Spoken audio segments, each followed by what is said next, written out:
Hello, everyone. Welcome to a true Mickey Mouse operation here. It's ARG Presents. I am Amigo Aaron, joined by a man who is mousy and lousy, the BRENT. Whoa, I don't even know what that means. You heard me. Lousy. Isn't that like the de-lousing powder? Anyway, listen. I sincerely hope not. I don't need that. So, if you joined us last week, we spun the wheel. We made the improbable deal.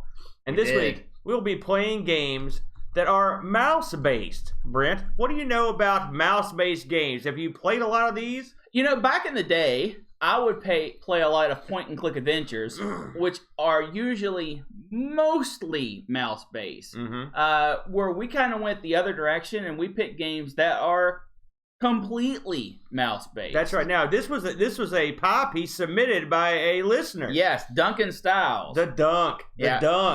So, before we get into the meat of the show, I did a little crazy, wacky research, because you're thinking to yourself, what can you do? It's mouse-only games. Well, brother, I found something. I found an angle. So we're going to talk about systems that had a mouse that you probably wouldn't have expected to have. I'm talking consoles, brother, consoles. I know something about that. So, you know, it's surprising to me. Some of these really blew my mind. I'm not lying here. It was truly amazing. We're just going to go over a few consoles that had mice. Now, obviously, computers had them. Yes. For the most part. Now, when we were Utes, we didn't have no mouse, did we? No. The Coco had no mouse.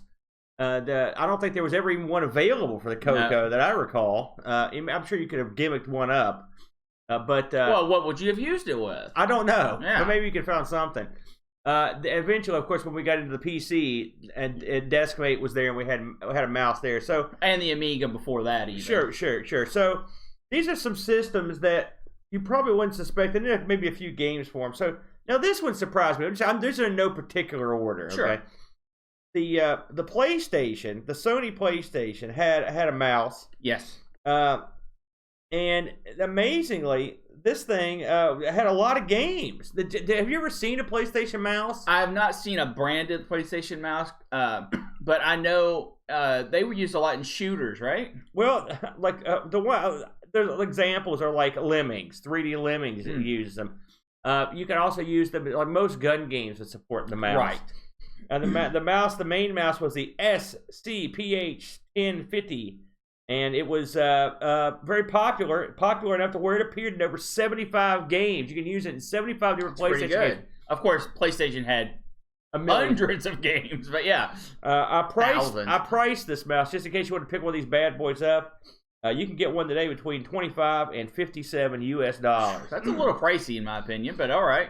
Yeah. So another system that had a mouse, and it's again, I don't know if I just ever thought about it, but I mean, it had one, and that is the Sega Genesis / Mega Drive had a mouse. Did you know about that? You know, I didn't. I don't know what it would possibly have been used for. It was the Sega Mega Mouse. It easily has the best name of any of the mouse peripherals, the Mega Mouse. If you're going to have a mouse, you might as well be a Mega Mouse. Again, much like the other one you get for shooting games, and also for like RPGs, like Eye of the Beholder, for example, will support it. Neat. This thing, it ended up being used in about 28 games. Ooh, that's pretty low. Well, I'm just saying, it's something. Listen, you've got, what's that bazooka for the Super Nintendo? The Super Scope. Yeah, how many games was that involved in? About 15. And what about the track and field mat that we used to have for the NES? The Power Pad? Yeah, how many games supported that? About 6, and how many games supported that robot that packed in with it? Oh, Rob? Yeah. 3? Okay, so 26 games for a peripheral is looking pretty good to me. You can pick up a Mega Mouse pretty reasonably between 12 27 buckaroos right now. I'm going to get one. Now we're getting into the weird zone here. All right. It was made. I listed it. So how many times have you been playing your N64 64 Double D, and you're like, man, if only there were a peripheral to meet my needs on this bad boy. Well, they made one. Yeah, I know. I was surprised. I mean, this was a marketed thing. Now, bear in mind that this thing only had 10 disc releases, the Double D. It never was released in the United States. And for those not in the know, and I'm sure most people are, the Double D was this it was a floppy disk based unit that would hook into your N64. Yes, it held more data than a floppy disk did, of course, but that was the gimmick. But it also had a release of SimCity, which used the mouse. This was a mouse release, the N64 Double D mouse that was shipped with Mario Artist. So there were at least 2 games of the 10. Okay. Pretty good percentage. Sure. That you could use the mouse on. This mouse is still available if you've got a few buckaroos on you. Oh, yeah, I'd imagine it's probably up If you want to buy the mouse with the Mario Artist software, you're going to be paying between $79 and $330. That's actually cheaper than I thought. If you just want the mouse, all I want's the mouse. Who needs the rest of this crap? 112 buckaroos takes to the house. Not too bad. Wow. Now here's one that I knew about, but never had, and I always wanted one. The Dreamcast. Yes. Which we spoke on. Sure. The Dreamcast had a whole bunch of crazy peripherals, which we went into last week. And of course, you had the fishing rod, and you had all the VMU weirdness. They had a bunch of stuff and guns, but it had a keyboard and mouse as well. There were 17 games that supported keyboard and mouse, and which I think that's okay. 17, and you could get a Dreamcast mouse pretty cheap right now for $20-$30. Just an FYI, they make an adapter for the Dreamcast that lets you just plug in whatever you want. Yeah. So you could probably it's ironically about the same price, but still it lets you plug in any keyboard and any mouse. Right. So and it's they're available. That was probably the way to go. That way you don't have to actually buy it. I mean, if you like stuff branded, I can understand. I can understand it. Yeah. Amongst the games you could play for it were Quake. Yes. Which was. Makes sense. Quake. It was Quake 3 Arena, which is a pretty good rendition. I think the only downside of that one, I don't believe you could play that one online. I don't think it supported the modem. I can't remember off the top of my head. That'd be horrible. Yeah, well, I'm just saying. It had everything's got a price. So now, back into the realm of the bizarre, a system that we've touched on, and I sort of own, the PC Engine. Yeah. Now, the PC Engine CD had a zillion RPGs on it, as we determined. Yes. So you got to have a mouse, man. The mouse PI-PD is what it was called.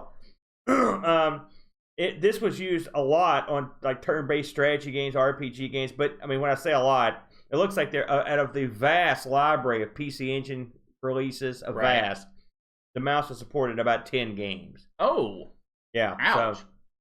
So what are you gonna do?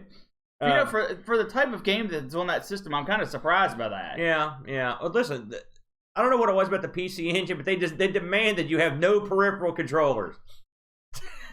If you want one, screw you. And I believe this were also required to multi-tap to have because you have a joystick and a thing. So you could get one of these mice boxed $30. Wow. Well, there's not that much demand. Right. And they're PC Engine, so, as far as I know, the mouse didn't get a release in the USA. So, here's another one. This one blew me away, I gotta say. I'm not gonna lie to you. The Sega Saturn had a mouse. You know that? You were a big Saturn guy. I was a big Saturn guy. In America, it was the NetLink mouse, which was... I didn't know about It was going to be used for their web browser. Over in Japan, they had the shuttle mouse. All right. The mouse was used mostly in adventure games, or board games, or strategy games. Huh. And but get this is what blew my mind. Okay. Now I looked at this list. It's a lot of a lot of the gun stuff. Right. The Saturn had over 100 mouse compatible games. 100. Got to get a mouse now for the Saturn. Wow. Huh. You can get a Japanese mouse for this thing between $13 and $27, and you can get a shuffle for between $7 and $46. The price was sort of all over the map. All over the map. But still under $50. You're in with a mouse. I couldn't believe the amount of action the mouse got on that. That is kind of crazy for something that you never hear about. Now this is topical. This next system. The Super Nintendo. Yes. The Super Nintendo had the Super Nintendo mouse. Yep. So basically, when you think of that, pretty much, what's the first game that pops into your head? Mario Paint, of course. That's right, Mario Paint. Now, have you played with Mario Paint? Oh, yes. Yeah. Oh, yes. And I've used the Super Nintendo mouse many, many times. Right. Now, did you have one of these? I did not. Who had one? No, I believe the Lilies were the ones those that guys always had. They got everything. Of course, you could play a ton of stuff with this, including one of the games we're talking about in Japan. Civilization was in that game. You could play with it. There's a game called King Arthur's World. There are about 75 games for it. Yes. No, there are around 40 games. No, that is untrue. Around 40 games. I'm talking about Super Famicom as well. Oh well, I'm just talking about the Super Nintendo. There's about 40. It's about 40 games. In Super Famicom world, there's about 75 total. Now the Super Nintendo mouse, $6. And the funny thing is, they've got new versions of this mouse. Yes. So you can actually go buy a third party like knockoff mouse. You know, if you want. And they look nice. They look nice. So now we're getting obscure. All right, I got a few more here. Let's talk 3DO. Okay. I've got a 3DO setting up yonder. Now, the 3DO, not every version of the 3DO supported a mouse, but and some didn't support other mice. It's the typical 3DO. That's the 3DO the way to go. They released a mouse called the FZ-JMI. There weren't that many games that supported it. In fact, games you would expect to support it didn't support it. But Lemmings, Light Gun Games, Myst, Shanghai, stuff like that supported it. About 14 games. That's more than I would have thought. And it came packed with a game called Police Knots. Police Knots. All right. If you want the pack with Police Knots, $52. If you just want the mouse straight up, $40. Not bad. I don't know if I'd go after that one. That's no. So. Listen, I'm going to bring this up because I can't help myself. But the CD32, one of the all-time great consoles. Hey, it's better now than it's ever been. It supported an Amiga mouse. Plug that sucker in.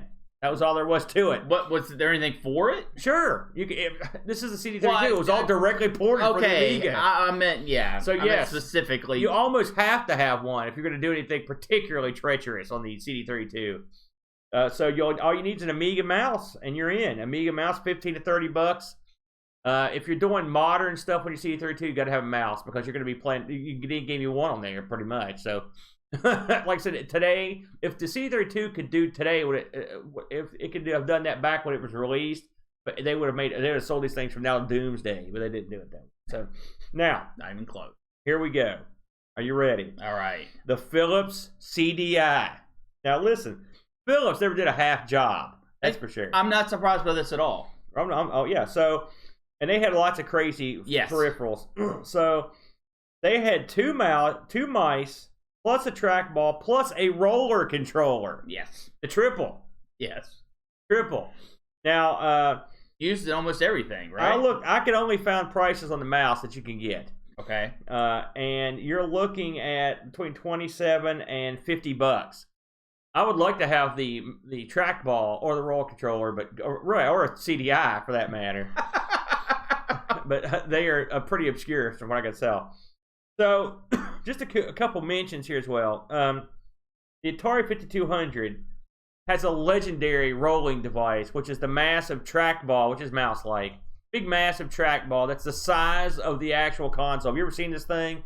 You could physically beat a man to death, and then use the thing while you were beating him down. That's how this thing was massive. Everything on the 5200 was like made for giants. I don't know what they were thinking. Listen, I like the fact that they've got this compact design to cut down on wiring to your television, which is horrible, by the way. But we're not what we lacked in that. We're going to make up for it in the fact that it takes up the size of a tabletop. If you have this thing and the rollerball beside it, I mean, you would barely fit on this table. Yeah, it's so huge. It's true. It's all true. You could get one of these bad boys for about $33 unboxed and about $70 boxed. Now, one last item I thought about and I didn't write down. For some reason, just because they also made a roller controller for the ColecoVision. You ever seen this thing? I probably have, but I don't recall it. Right. And because I don't know what it would have been ever used for. It's another big plasticky unit. Yeah. Honestly, I'm trying to think of what you used it for. I'm trying to think of what on the Coleco. I'm sure there was something, but I can't think of it off the top of my head. Like I don't poker or something. That's silly. one of the few Coleco peripherals I don't have. I've got the wheel. I've got the Atari expansion device. I've got an Atom. I've got a lot, but I don't have that. Do not have that. So I just thought that was interesting. Like I said, I would not have suspected that some of these systems had mouse support and sold mice. So kind of neat. So, in addition to that, some things that you might not think of. All right. Your 8-bit computers, like your Spectrums. Yeah. Those also had mice. I mean, you think, it's a computer, of course, but think of what kind of computer it is, where having a mouse is a pretty big deal. I didn't even know it had. I mean, I didn't think much about it, but yeah. I mean, I'm not surprised. The way you hook peripherals on the Spectrum, it's such a small unit that when you hook it, like Boat's got this gimmick that has a joystick that goes out the cartridge slot. It's so bizarre looking. It's so hackadoo. Oh, it is. Yeah. But it reminds me of the old days. Is what it reminds me of, when you just had crazy junk hanging out of stuff. That's right. The Coco was like that. The Amiga was like that too. So, mouse games. Yes. It was an interesting conundrum as to it was. Because we went through. I really sat down and went through a lot of different systems to try to come up with something that didn't violate the rules or whatever, and it's surprisingly hard to find a game that is 100% mouse controlled. Yeah. I mean, a lot of them have during gameplay hit this or hit that. Yeah, and I will say the one I picked, you hit the space bar, you get a menu, but I thought that was still in play. So I will kick off the show. I will kick off the game extravaganza this week. What'd you bring to the table? I picked a game I've heard about for years, and Roy, I'd never really actually played it. It was called the Shufflepuck Cafe. Now, Brent, have you heard of this one before? Oh yeah. This is a really famous game, man. It really is. Yeah. So this got released, and I'm going to look at the Amiga version, because when I think it's the best version. When I think of mouse games, no, seriously, it's the Amiga is the mouse. It was the mouse-centric computer that had good games. I mean, other computers had mice. But the thing is, other computers had good games, but this is the one that had the mouse and the good games. The thing with Amiga is, I've always experienced your mouse or what your mouse offerings, and they're always so terrible. Well, we'll get into that in a minute. But Shuttlepuck was released, like I said, in '89, and it was published and developed by Broderbund. Now, I thought this was interesting. When you think Broderbund, I mean, they put out a lot of games on the Amiga and on systems across the spectrum. But develop-wise, on the Amiga, they only developed one other game. Really? As far as I could tell. Huh. I did not know that. And that was Prince of Persia. And really, that was, Jordan Mechner developed it. But, I mean, pretty much, I don't know what they're listed as a developer. But, in actuality, so, of course, there's always a guy that develops it, just happens to know who that guy is. There weren't a lot of people that worked on this. Now, this got... One thing I'll say before we get too deep into this is Shufflepuck Cafe. Shufflepuck Cafe got ported to, like, everything. I mean, it had a few ports, yeah. Yeah, and so... a few very weird ports. It did. Now, get this. So, you've got your Amstrad. Yep. You got your Mac Classic. Yeah, those aren't crazy. The Mac Classic one... it was a vectory looking. It was pretty good. I played it as well. It played just as well. The Atari ST, the NEC PC-98. Yeah, now you're getting a little strange, a little obscure. The NES. That's the one that blew my mind. Yeah. Of course, DOS. Now here's one that was wacky. The Sharp X68000. Did you know about that one? I still think the NES one is stranger. And they had a Tandy version / IBM PC Junior, which is that using those 16 color. Yeah. Huh, I didn't see that one. Now you'll notice, I always heard about this game, and for whatever reason in my head, I thought this was a classic C64 game. That's why I don't know why. Really? Well, guess what? This didn't get a release on the 64. Nope. Now, apparently there was one in the works, but it was never got released. And there was an Apple II GS version in the works.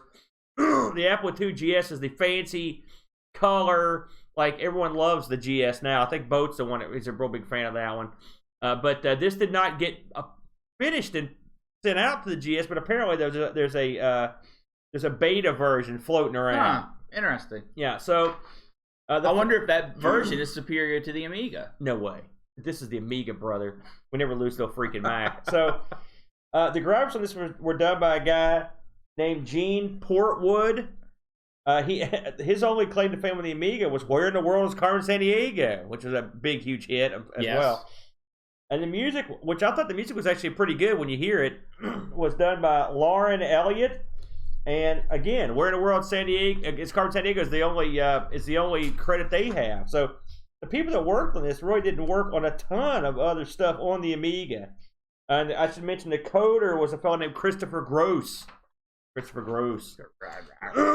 this was an old school Amiga. It ran the OCS. And it's pretty standard stuff. So, what is this game? Well, you find yourself in a backwater cafe, all right, against a backdrop of insanity, aliens, mutants, freaks of nature, robots. They're all here, colorful characters in the cafe, and they're playing the #1 game in town, the old Shufflepuck. Now, what is that? Well, if you're familiar with air hockey, it's basically air hockey. Yes, where your goal is everything. If you ever thought to yourself, what would it be like to be on a foreign planet and take on aliens in air hockey? This is the game for you. That's it. So this, by the way, I found out that the very, very original release of this was made for the Mac. Yes. So everything was built on that version. Now, I'm assuming, and I looked at some of the Mac footage. I mean, really, if you look at these games, and I actually played a couple versions. Yeah, I did as well. I played it on the PC and on the Amiga. Oh, you didn't play the Mac version? I did not play the Mac. I played the Mac version. It played very well. If you look at these, they're they're virtually identical, aren't they? I mean, there'll be color differences, a little bit of sound differences, but effectively, they're very similar. It's a very easy to translate game, is why. Right. So, the Amiga version, this sort of has a plot where you you're basically broke down. You need to call to get a tow, and you go to the Shufflepuck Cafe to use the phone, and they will let you use the phone until you beat all these guys. Right. Which is the same thing that the 68,000 has, a little plot strapped to the front. It's that the Amiga plot is a horrible plot. It is often ignored by everyone because it's so stupid. Well, I mean, that's a legit plot. No, that's a dumb plot. You don't like the plot? No. So let's talk about your opponents in this, because really this game is as basic as it gets. We'll talk about the game first. You sit on one end of the table close to you. You don't see yourself. And you stare across the table at your opponent, okay? The table is in sort of a pseudo 3D length. And they're on the sides of the table are barriers. And so you've got just an empty table. That's right. And there's basically like a triangle, which is your paddle. And your opponent's got a triangle. Think the bouncer from Pong, all right? The what you use to hit the ball. And in the board, the playfield's sort of like wood grain looking, more or less. And you use your mouse as your hand, and you're moving this paddle with your hand. if you hit the mouse button, you can really change a lot. You can customize a lot of what you do. Like it'll change the way you hit, subtly or not subtly, depending on how you tweaked it. And as you stare at your opponent, the puck appears, and you basically play air hockey. And when you score a goal on your opponent, there's an invisible sheet of glass, which is sort of this game's high watermark. Technically, it shatters and has a really cool it's a pretty cool effect. And then when their puck gets past you, your side shatters, and then it just is back up. You don't see the glass until it shatters, and it makes a shattering noise. That's pretty much the game. Now. First to 15 wins. They will let you tweak it out in non-tournament play. You can tweak out your paddle, and you can tweak out a lot of stuff, not just the paddle. Yeah, well, I mean, I'm talking in non-tournament. You can tweak out your paddle, and you can add barriers. And you can actually also change how your shots work. I mean, there's a lot of it's actually surprisingly deep. I mean, in a weird way. Yeah, for functions that you wouldn't expect in a game like this, it goes very deep. You can control speeds, you can control size of paddle, all the way up to where you can have a paddle that is as large as the hole that you're blocking. Yeah. And the problem with that is your opponent will just always hit it straight back to you. And sure, they can never score against you, but you'll never be able to angle the puck in a way to allow you to score either. They let you do it, but you're an idiot if you do that. I found that making the paddle larger wasn't necessarily the way to go. You know, I usually use the standard. I played mostly tournaments, so you can't really mess with it. It's not the fact that it's good or bad. It's the fact that you can do it that's impressive. Right. Also, you have where you hold down the mouse button and it will give you different types of control, like you were saying before. Yeah. You can adjust the barrier that moves in the middle, you know, to some extent. The options being there adds some replayability to the game. Yeah, absolutely. Now, something else I like is your control over the puck is pretty good. I mean, you can decent, yeah. You can actually. What I like to do, Brent, is when the puck's coming in, I like to whip that paddle across like this, and you can angle the ball or the puck in a direction that you like, and you can sort of trick them. You're moving back, not just backwards and forwards, but up sideways. You're moving all over in your area where you have movement. So it's not just like, unlike Pong, where you're just going side to side. I mean, you've got a realm of movement that you don't normally enjoy. Correct. So let's talk about your opponents. A colorful cast, if there ever was one. So they are certainly the highlight of the show. First off is the serving robot, DC3-also. He is basically there to train you. For all intents and purposes, he's no good. He's just basically a waiter that you're playing, and he beeps and buzzes and makes robot noises when you play him.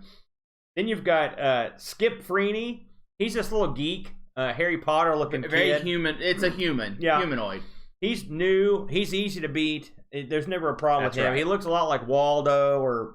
Yeah, he's a cross between Waldo and Harry from Harry Potter. He'll tell you, good shot. Yeah, he'll nice say that shot. a lot. Nice shot, yeah. And he's not difficult at all. No. Then you've got Vizine Orb. Okay. Vizine Orb is a native of Squalor 3. I'd hate to live there. He is very short. So all you see of this guy's like, playing Orb is like playing like a little kid at hockey. Because if you watch the pad on his side, it's just rapidly going like this, like crazy. It's spazzing out. And it's funny, when he scores on you, he laughs. He can't, it seems like stunned, and he can be, he's not very good either, but he's so manic that he can be annoying, but you use he's a pretty easy opponent as well. Then you've got Vinny the Dweeb. Yeah. Vinny the Dweeb is this big, how would you explain it? Like a pig man? He's a pigman soldier. Yeah. He slashes the peace sign at you occasionally. He's a grad student at the University of Zippy. He's a physics major, and that gives him the ability to make these incredible shots, which not really. No, he's pretty easy as well. And he's pretty peace loving until you score him a few times and he gets mad. He would give me a good run, but I could beat him too. Yeah, I could beat him. So. Then you've got Lexon Smythe Worthington. Now, this guy's quite a character here. Probably the best guy in the game. He's an alligator alien. Let me see if it says where he's from. He's a lizard. He's a remittance lizard from one of the finest families at Saurus 8. He gets $2,500 a month just to stay away from his homeland. Yeah, he's your rich guy. Yeah, he's sipping the martinis. He's drinking. He's got a drink here, the local blue champagne, and as you're playing, this guy's really tough at first, but the longer you can keep him going, the more drunk he gets. Yes, and so towards the end of the game, he's absolutely atrocious, and he's burping, and he's having all kinds of trouble. As long as he doesn't score on you repeatedly, because in the beginning, it's all an endurance game. Yeah, you have to be able to keep up with them. And as long as there's a long enough gap between scores, when he scores on you, he'll drink. Yeah.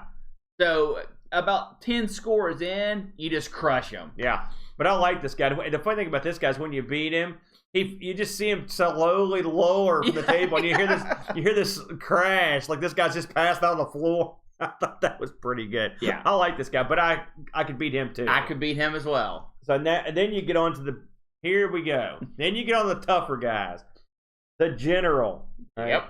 Enig Daltrop. This guy, according to the documentation, he's just a guy that showed up at his house one day in a military outfit and declared that he told his wife that he was revolting, and she agreed. That's what says the thing. I love that. Anyway, this guy's tough, isn't he? This is it. I can't get past this guy. I can't get past him either. Yeah. Unfortunately, the difficulty curve on this game is ridiculous. Well, it goes from. I mean, it gives you plenty of guys to fight, but then you hit a guy where the upper echelon is unbeatable. Well, now I can score on these guys, which means if you can score on them, you can beat them. So, but this guy was tough. It was just hard to get pucks past, and he would hit some hard stuff. And the funny thing about this game is, I mean, you don't feel like you're getting ripped. Well, there's a couple places you feel like you get ripped off. I feel like I'm getting ripped off. I thought this guy played a pretty fair game. I got about 6 or 7 points on him. I didn't even do that well. I don't recall doing that well. Okay, the next opponent is Neural Toidle. All right, Toille. This is the hooded figure. Okay, yes. Now this is a weird one. Did you ever? I played this. I played them all. But I mean, this was another tough one. Oh, he was unbeatable. So this is like, it looks like the Grim Reaper shows up to play you, and whenever you score, whenever he scores on you, the chest of his cloak opens up and a little alien face goes like like celebrates, and whenever you score on him, the alien face comes out and goes like, gets mad. I thought that was pretty cool. He was a lot of fun. Again, incredibly difficult. I never beat him either. Now then you've got Princess Bajan. She's the hot, sexy, token hot chick girl of the. Listen, they only got one, so I'm going to give him a pass. Oh no, I didn't say anything bad about it.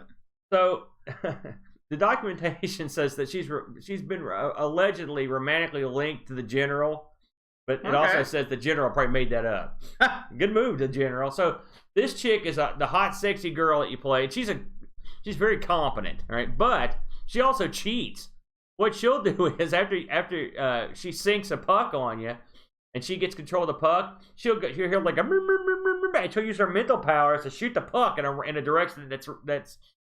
It sounds random. It's not. There are 2 noises it makes, and if you listen for the subtle difference between the 2, you can tell which side of the board she's going to hit the puck on. Yeah, one's a high-pitched noise and one is a low-pitched noise. Right. And so with that in mind, you can at least block those shots.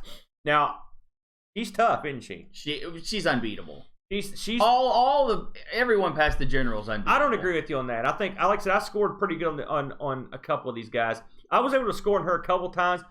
My thing is, if you can score on them, they can be beaten. So it just takes some practice. I mean, we only played it for a week too. She was tough though, but that was fun. She's fun to play just because she's uses her mental powers. The sound effect's pretty cool. It sounds like somebody broke out one of those old instruments called they used to use in the monster movies. You know, I know what you're talking about. And fired that up. So she was kind of neat to play. Then you got the main event, Bill Raunch. Bill Raunch is pretty impressive. He is a outlaw Galactocycle Bike Club member. He's the leader, and the name of the club is called Heaven's Devils. He's a big mean. It's pretty good, actually. He's a big mean freak. He's real tough. He's the pub champ. Yeah, he's also unbeatable. He in fact, I've heard he is literally unbeatable unless you have like a really good mouse. We should probably talk about the mouse. So, as I mentioned, I played this on the trusty old school Amiga, which is great. But the trusty old school Amiga still has the trusty old school mouse. Unplayable. I've got several different mice, and I broke out a couple of them to see if it improved my game. They're all old school Amiga mice, though. And they did not. And the truth of the matter is, if you're going to play this game, I would suggest a new mouse. I mean new. I also played this on the Amiga Forever package. I emulated it to see how I did on there. I did much better with the laser mouse than I did with the Amiga mouse. Oh, yeah. Well, your mouse really sucks. Well, no, I've got multiple mice since you've seen it last. I've got tons of mice. I've got the several different models of Amiga mice, but none of them were in the same stratosphere as using a laser mouse. So now you can get a laser mouse for the Amiga, and that's probably the way to go if you seriously want to sit down and play this. Now, here's what I like about this game. There's a bunch of stuff I like. This is a nice, leisurely game where you can sit down, you can fire this up. Literally, the opening menu, you just pick whoever you want to play and you play him. Yep. You don't have to go to the tournament. You don't do nothing. You can go through that stuff. If you play just an individual match, you can just pick whoever you want. You could tweak the rules. You could put the blockers in the middle of the field to make it more interesting. Sometimes those blocks will actually hurt the computer. They will have some trouble with them. Often the blocks help you and hurt the computer.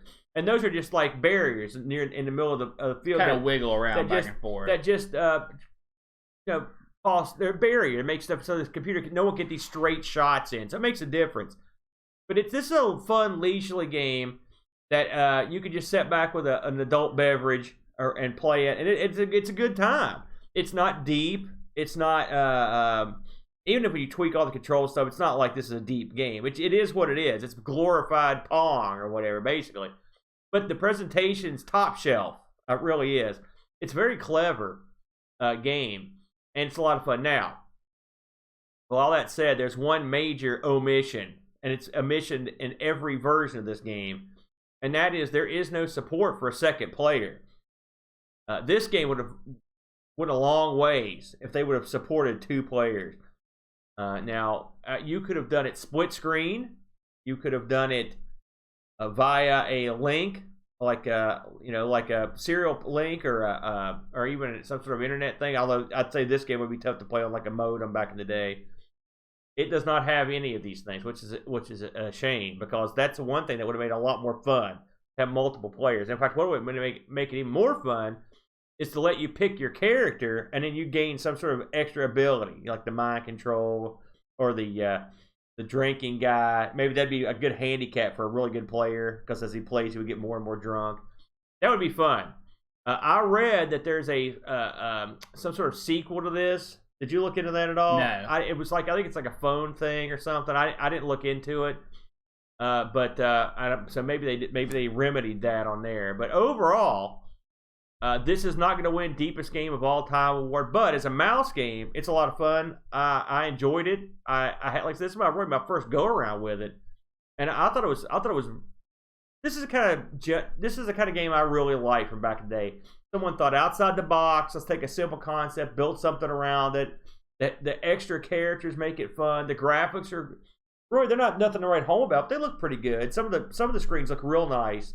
It's nice. The graphics are nice and clean. And the best part of it is that the actual gameplay is solid. You're not gonna lose out. There's no weirdness. I mean, it gets to the point where it's incredibly hard, but it's you feel like you're getting a fair shake. Any thoughts on that?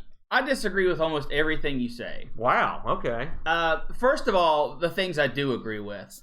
The graphics are great for the era. And the atmosphere is stellar. Yeah. Stellar. Yeah. But I don't think it needs a 2-player mode, because the enjoyment of the game is playing the different characters that you're up against. Me fight me against you. This is Pong. This is air hockey. I don't want that. I want to play against the big pig general. Okay. Well, I'm close. Well, I'm working on it. I think that the sound in this is horrible. There is no music while you actually play the game. All you get is some wood knocks and puck knocks from the sound from hitting the puck.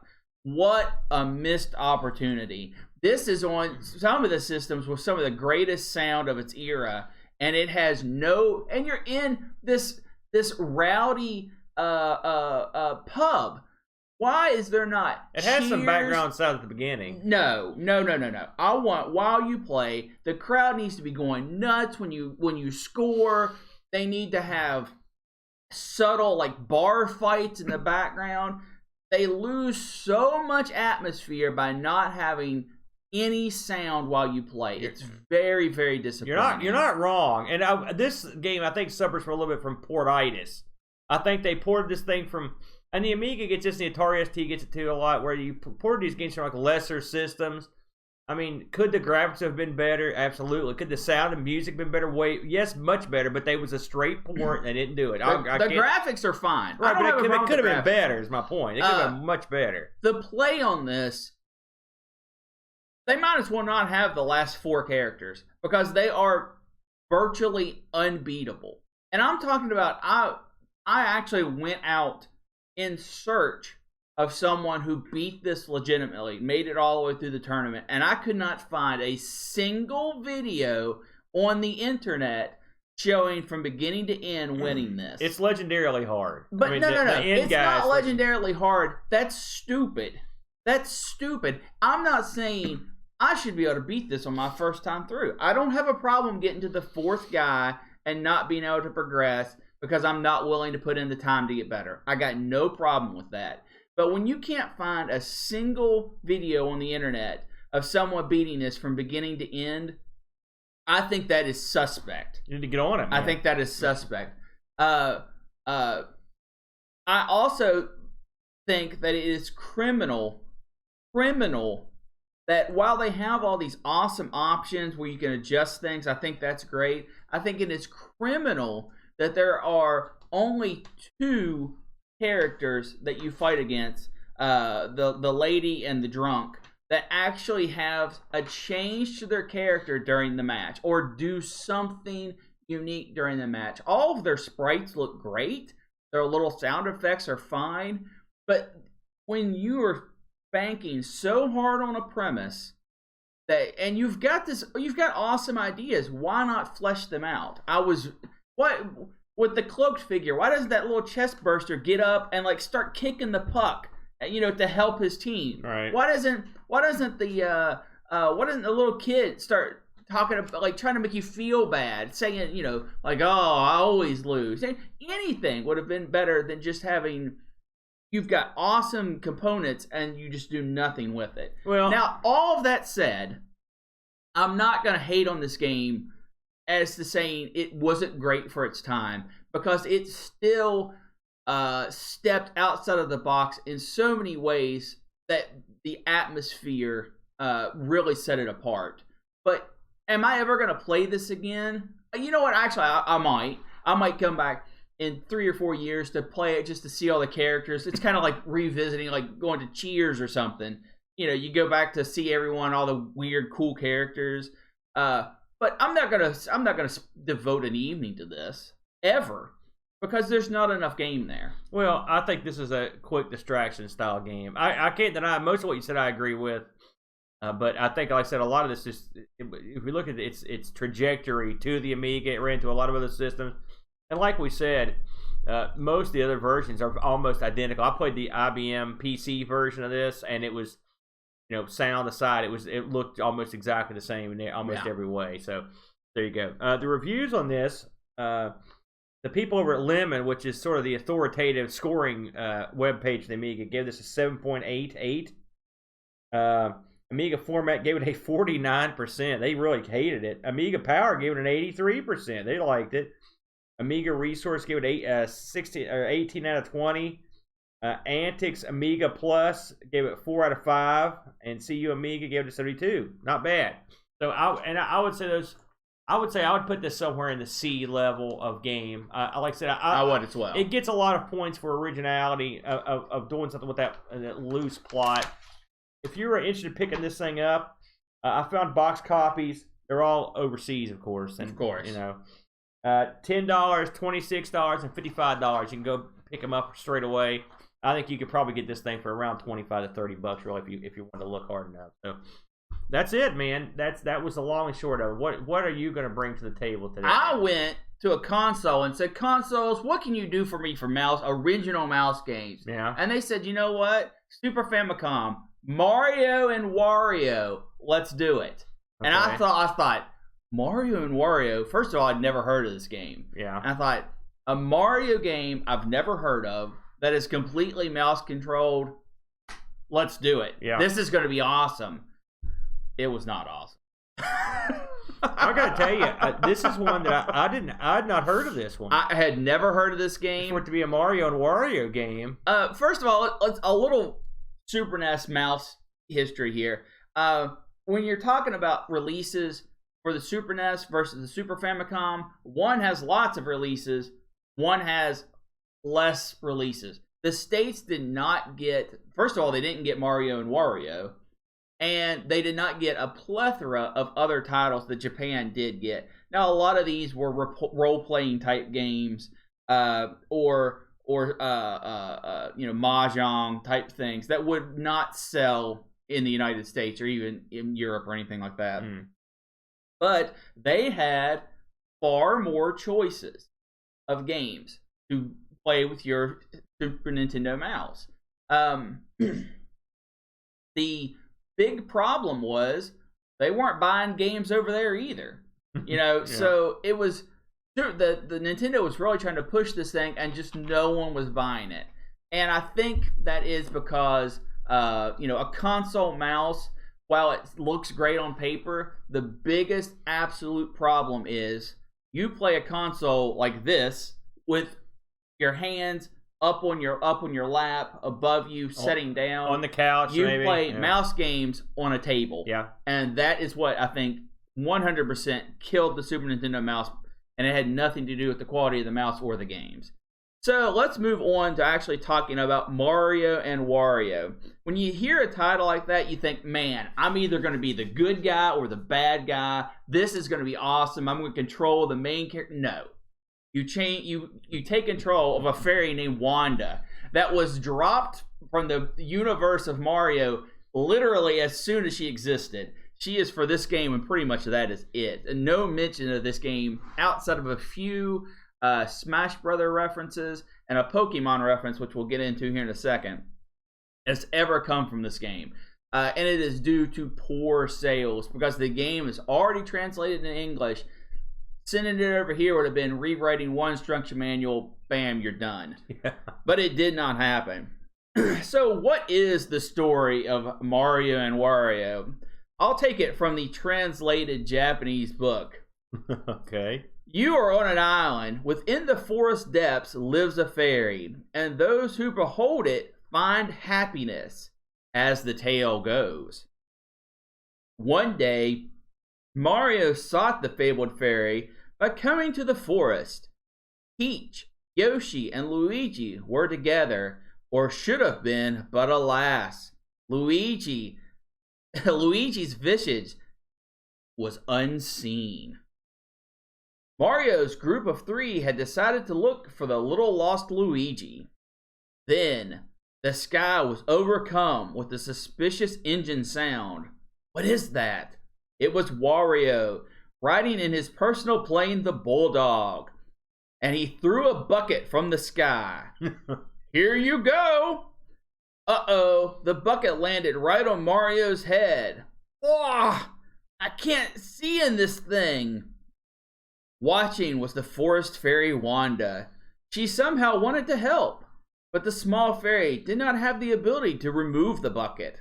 Thus, Wanda decided to use her magic wand on Mario to send signals, guiding him to Luigi.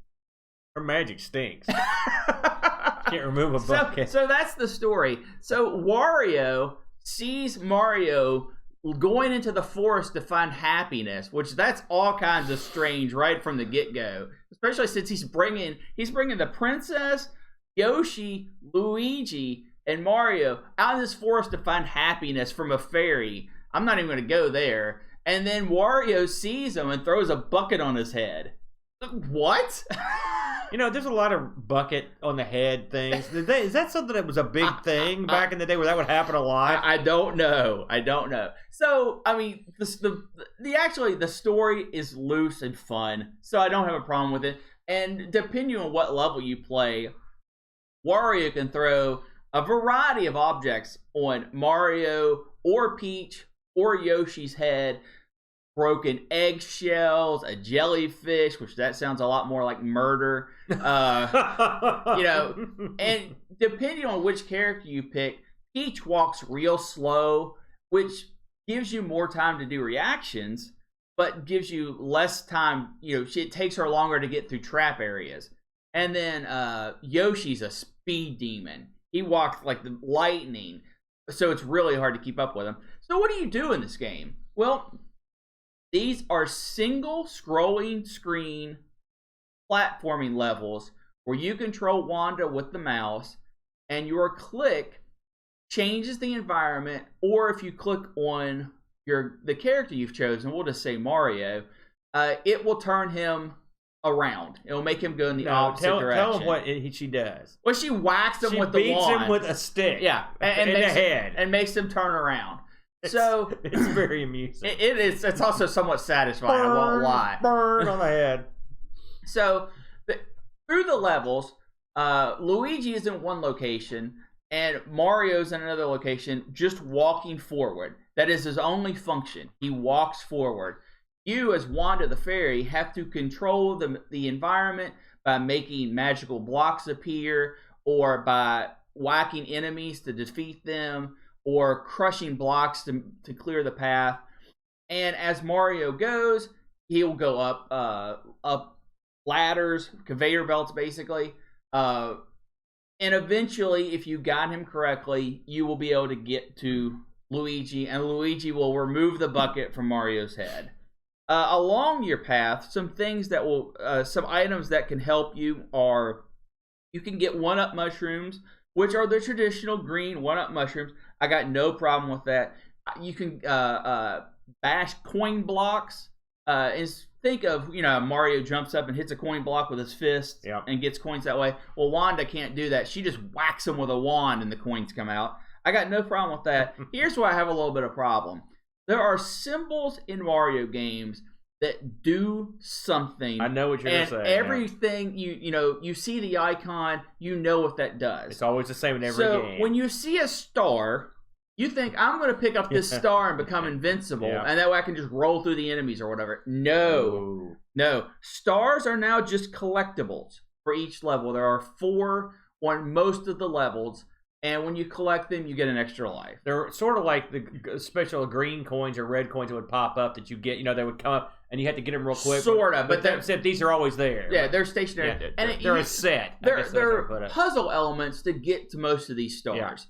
Yeah. And then you have the traditional red mushroom that everyone knows. Everyone knows what it does. Makes Mario bigger, lets him take a hint. No. Now it gives you more time to complete the level. Yeah. So I've got a little bit of issue with that, but you know what? That's fine. If he got bigger, his head would get mushed. Well, maybe just break out of the bucket. They didn't want to make you smaller. No, they make it bigger, breaks out of the bucket. Maybe hopefully you make the level easier. I wouldn't risk it. So, what are the obstacles that the game gives you? The puzzle elements, because this is at its heart a puzzle game. Yeah. This is like you're guiding one lemming to the goal, and you are all of the different lemmings. You through the elements of the environment, you control what all the other elements of the lemmings would do. So you have blocks, coin blocks, and you can just bash them and get coins.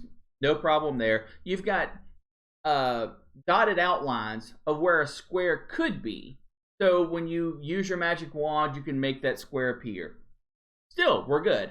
Elevators will, when Mario gets on them, take them to a higher platform. Since this is a 2D game, you have to do that so the levels aren't just one linear path straight. Right. There's some variety there. Definitely not that.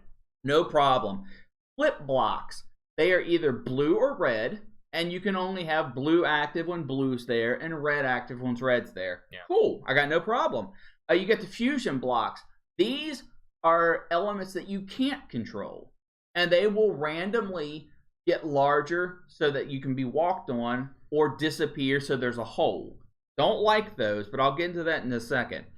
You've got cracked blocks, which are basically boulders that you can whack and clear the path. Excellent.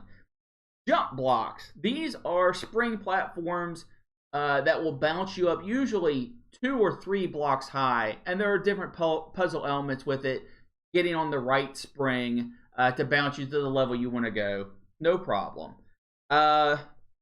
Then you have the flip-flop blocks those are the ones you just hit and they appear in the outline. Yeah. And you have timer blocks. Yeah. These are a beast because you hit them and they are only active for like 3 seconds. So Mario has to be getting on the block, ready to hit the block, and the game uses these blocks to an obscene degree. Yeah. Where they just keep throwing these at you as a puzzle. You pretty much have to stay on it and keep pounding as soon as it disappears, whack it back. Yeah. Now, actually, in concept, I think this game sounds like it could be pretty interesting. I just went over every element of the entire game. So, remember that. That's everything they have to work with. What makes this so bad, in my opinion, is most of the levels will only use 1 or 2 elements at one time. So you very rarely have levels where you have the time blocks and the switcher blocks and the normal blocks all on the same level to complete a puzzle. Usually you'll just have a ton of timer blocks, or you'll have a lot of regular blocks. And it's not that it makes it hard or easy, because the game is actually very difficult, I found. There are 110 levels total in the game. The first 90 levels you can play in any order in blocks of 10. The first 10 levels are literal tutorial levels that you pretty much cannot fail at.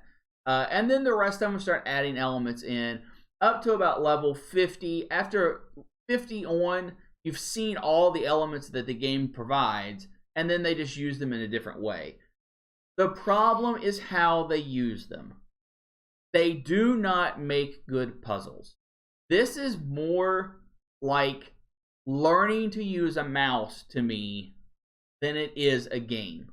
Because most of these aren't puzzles in a puzzly sense. It's not you've got to do this and then do that. It is how fast can you click on this block before Mario falls. And I don't like that aspect of it. It has great graphics, very colorful graphics. It's got good enough sound. It's not great. The sound effects are, again, not great, but they're certainly passable.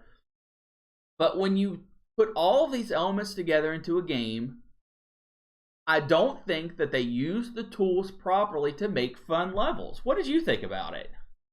I think I liked it more than you. I was surprised. I've never used the Super Nintendo mouse, so I just used my computer mouse on this. The Super Nintendo mouse is a ball mouse that is very good. Right. It's very good. I was actually surprised. I thought to myself, why didn't this make the trip overseas? Because this, you could have played this over here. I mean, the cost, of course, is probably a big chunk of the reason why. But I actually thought this was okay. I mean, was this the best game ever played? No. But I thought it was interesting. I didn't get the little 50. I can tell you that. But I did pretty well. The problem with this game is the concept is sound. I mean, the fairy thing is stupid. I would not have done it this way. I would have used a more familiar character, unless they were just planning on using this chick as a more familiar character to Mario Universe. It also makes your main characters look like idiots. That's one thing. Yes. Because you do have to, one thing you failed to mention, it was like the whole time you're doing this manipulation stuff, your idiot characters are walking around like morons. Yes. This reminded me an awful lot of a game, now not in play style, but in the actual theme of it. There was a game on the Amiga called Sleepwalker, where you're a dog and you try to keep your master who's sleepwalking from getting killed. He's walking all over the place. You're doing all this stuff to help him. It's very similar in terms of the theme of it. Now, of course, this is the old Mr. Magoo. You know, he's blind doofus. But some of this stuff, the funny thing about this game is there are parts of it where it's incredibly slow, and which is why they did stuff like there's a part where there are many parts where your characters have to walk all the way across the whole structure, and so you're just a fairy. So what they've done is to make it give you something to do. They'll put the coin blocks in or something. That's exactly and that's what the coin blocks are are there for you. They're just there to give you something to do while your characters are lumbering across the playfield, especially if you pick someone really slow. Yeah, and sometimes if you pick Yoshi, he is considerably faster than Peach. Something else I noticed on this is that if you're going to collect the stars, for example, holy moly! It can be difficult, but what it can also be is just tedious. Yes, this game has a lot of tedium in it when you just are waiting for things to happen. When the characters get on these ladders going up, I don't know what your escalators, or you're just waiting for them to walk somewhere. I mean, you're literally just doing nothing. Yeah, and It makes you want to play a faster character, and then the faster character is too fast. Yeah, because because you get these points, these time blocks. The time blocks, they don't stay on that long. No. And underneath them are almost always spikes or something. Yes. So if they go off, your character gets, he's gone. Or what's even worse than that, what's far worse to me than the spikes, is when you fall and you're back at the beginning of the level. Yeah. And you're like, oh, gosh. And in a similar vein, when you get those levels where they have the bouncy, the trampolines or whatever, the springs, you can, if you miss your guy bonking him or something, he can hit one of those springs and go and just completely screw things up. Yeah. You got to start all over, and you're talking. These levels can be several minutes long, tedious. They can be tedious, and so that was the downside. I mean, I think what they did here, they've got the team together. They said, "Listen, we got this peripheral. Can you come up with something clever?" And they came up with something pretty clever, but it was not. Was it fun? Well, it's okay. Again, it's so well. It's everything about it. The music's good. The sound, the graphics are nice.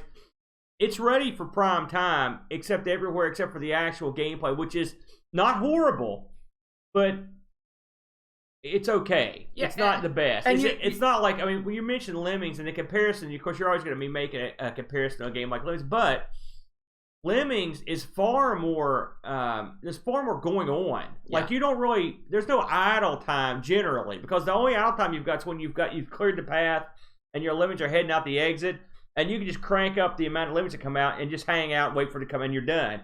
But Lemmings is usually pretty manic.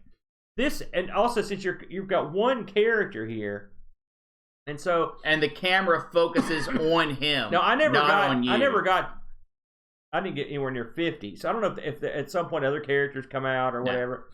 But if it just stick to one character, it can be slow. I didn't, as an added bonus, the thought of you whack, the fact that you're whacking these guys with your staff or whatever, it's the fairy, to turn them around. So it makes all the characters look like idiots. I mean, I never thought. I felt bad for Mario and these guys. They spend the whole game with their head in buckets or shells or whatever. Yeah. They look like morons, and it wasn't what I would call good to the brand. I don't think. Well, let's talk about that. Let's talk about the people who made this, because you've got to think, man. They're getting Nintendo's top tier characters. It's Mario. It's Yoshi. It's the princess. It's your top villain for the franchise. It's Wario. And you're saying they're yours. Make with them as you will. Who are you going to give that power to? And they gave it to a little company, some of you might know, Game Freak.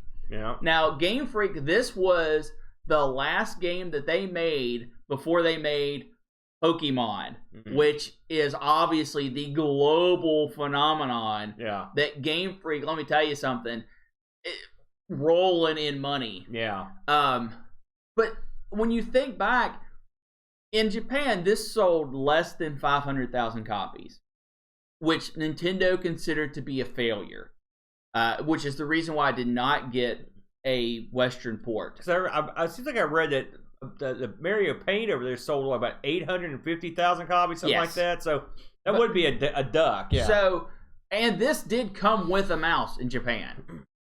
This was the alternative to buying Mario Paint if you wanted to get the mouse peripheral. Did you see what it cost to buy the combo? Oh yeah. Yeah. But here's the thing. This was Game Freak did this for Nintendo. If Nintendo could have said, you know what? You didn't do good enough. We're severing ties with you. Yeah. It was probably pretty close, because like I said, Nintendo considered this a failure. And this was the game, right before they revealed Pokemon, and Pokemon, of course, took the world by storm. So it's kind of an interesting blip in history, because you never hear about this game. You never. I never heard of it. Game. I swear to God, I never heard of it until you mentioned it. I didn't know what it was. So, I know I've talked bad about the game in length, but it's really not that bad. The problem is it is tedious. It's mediocre. It is mediocre. Yeah. And you think when you've got the main players of your Mario universe, and when the title of your game is Mario and Wario, and you don't get to play as either of them, this is sort of back way back, if you remember, we talked about Mike Tyson's Punch-Out, where you didn't get to play as Mike Tyson, and a lot of people got mad over that. I think kind of the same feel here. Your game is called Mario and Wario, and literally, they could have been anything else. Yeah. They have their character, even their world, their item pickups, have no relevance on the game whatsoever. It was completely slapped on as a marketing gimmick, and it did not work. Yeah, I mean, you're right. I'm not sure having different characters wouldn't have been the way to go. But this game, I don't think would have sold as well as it did, to be honest with you. The truth of the matter is, the peripheral didn't get over, the price of the game was too high, and the game, if this game had been off the charts, you got something. But it was a mediocre title. And in Mario Land, mediocre don't cut it, brother. That's right. You know what else doesn't cut it? What? Not doing the wheel. So we need to crank it up. That's fired up. Oh, my body. So, tell them what we added this week, Brenny. I can't tell them what we added, Aaron. You added it. Well, I told you before the show, but I'll tell you again. Did. You added full motion video games. Full motion video games. Now, this is not to be confused with Laserdisc games. No. This is simply games that use full motion video as the mainstay for their gameplay. Yeah. These were generally determined to be garbage, but we'll see if we can find a couple. Well, we might pick garbage ones. It is you, Urban Yeti Man. Hey. You had a preference tonight? I'm always rooting for some Saturn. Let's see what we get here. Oh, that's one of the new ones. Okay, what we got what's it there? say? We've got some 1980s DOS. 1980s DOS. Now. Yes. We did our 90s DOS a while back, so now we're going even older on the DOS front. Holy moly, I'm happy. That's a wide open landscape there. That's a good one. That'll be interesting. So, next week... One thing we need to mention, we actually had some user reviews for the games we played. Yes, we did. Let's see what the general public thought about Mario and Wario. General public. That's right. All right. You know, before we talk about that, let's actually talk about the arcade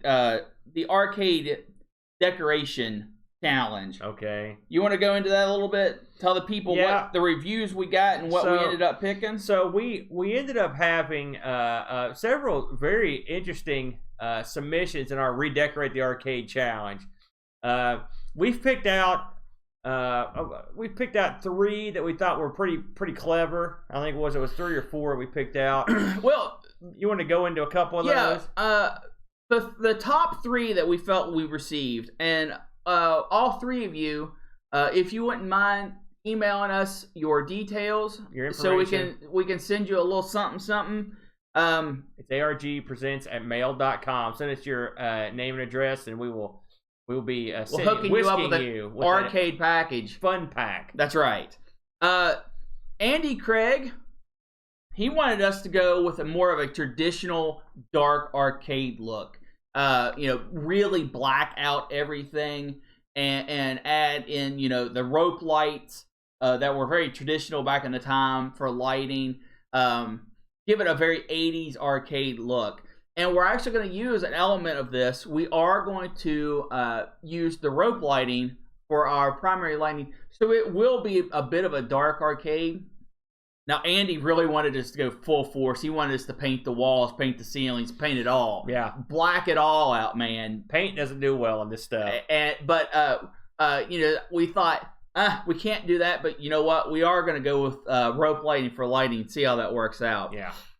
Then we had Rolly, who wanted us, since we're in a huge metal building, he wanted us to do a Faraday cage type of... the Farricade. That's right, yeah, he called it the Farricade. I like that. And he actually talked about a few different elements, like the 3D image, when you move it back and forth. I can't remember what those are called. Can you... I don't remember either. This was the most well-worded email of all time. Yeah. Rolly is a genius, as we know. And he mentioned one other aspect, and this is the aspect from him that we're going to take, is to get coins, ask for coins all around the world of different coins that they use to play arcade games, and have a section of the wall just filled with these coins and tokens that give it more of a worldly feel, because this is a show that reaches kind of globally. So if you want to help us with that, send us your money. If you have a coin or a token that you used in an arcade, token preferred. We don't have to actually spend the money. If you want to mail that, and we will hook you up with the address in the description. Yeah, send us an email, and I'll talk to you I'll talk to you in private. And we would love to see that kind of thing. It would be awesome to have that was a good idea. 20, 30 coins from all around the world that people can look at and have them up on the wall. Yeah. But ultimately we went with the Pack Billy idea. And he says, you know what? You're in West Virginia. Let's keep this in-house. Put something up that you can share with the world.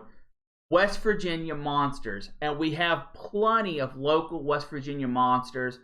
We've got the Braxton County monster. We've got Mothman, which is now globally famous. So we have a lot. The Grafton monster. Yes, we've got a lot of homegrown monsters that we can use as sort of decoration for the arcade. So, Pack Billy, we are going to use your advice and do up at least some of the arcade along with the I think the ceilings are almost certainly. I've got an idea to put a big UFO up too. So that was a good idea. It's funny. I had pondered the thought. I've got some memorabilia in there, but we're gonna get some big stuff to put up. Right, so. And we're going to use elements from the 3 that we've discussed. But Pack Billy, great idea, and we're going to go with that. And we got several other. We got actually quite a few other submissions, and they're all very, very nice and clever. But we just can't send everything to everybody. Yeah, we appreciate you guys sending those. So Graham has our reviews for user reviews. All right, and let's see if he agrees to what we said. He says Shufflepuck Cafe review. A fun take on air hockey where you play against various computer character opponents of different hard skill levels. The mouse play is what makes it so approachable, yet sometimes frustrating, and at the same time, but overall, is a very well presented game, sadly without a 2-player mode. 7 out of 10. So I think that is very fair. And of Mario and Wario, a bright and colorful action puzzle game with great music where you play as a fairy to guide Mario, Peach, or Yoshi over to Luigi, who stands at the goal sign. Your character moves in a lemming-style manner, and you need to clear the path by adjusting obstacles, filling gaps, and tapping the bucket they wear on their head to change direction to reach the goal, which sounds fun but lacks longevity, which I 100% agree with. Yeah, I agree. Thank you, Graham. Heck of a show today, man. It was something.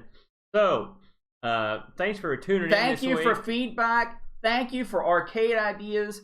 We're going to be tapping you for something else real soon, listening audience. By the way, I should mention we did heed your calls about the audio. Yes. The arcade provides special audio challenges due to the Faraday cage-like atmosphere here. So we have tried breaking out the big blue ball for another round, and we're going to see how this gets over. So we have heard your pleas, and yes. we are working. And hopefully this will be the end of the audio woes. But until next week, where we take a special look at 1980s DOS games.